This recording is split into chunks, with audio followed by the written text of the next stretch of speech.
والا عالم وي غریب وي یا عام خلک په دوی سره کې ناستل څنګه دي دی قرآن کریم لولي او د هغې غلطې ترجمې کې د استهزاء بالقرآن ده او رب کریم د هغې باره کې وایي چې کله قرآن یستهزأ بها مسخرې په قرآن کولی شوي جوړ بحثونه یې کول په دې باره کې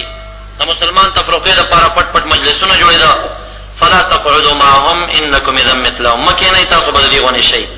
مجلس ناروا دی دې سره ناستنه جایز نه ده او دارنګې عمر فاروق صاحب وایي چې یو قوم به امت کې راشي چې منکر د شفاعت به وي او د عذاب قبر نه به منکر وي نو فلا تصلوا معهم ولا تصلوا علیهم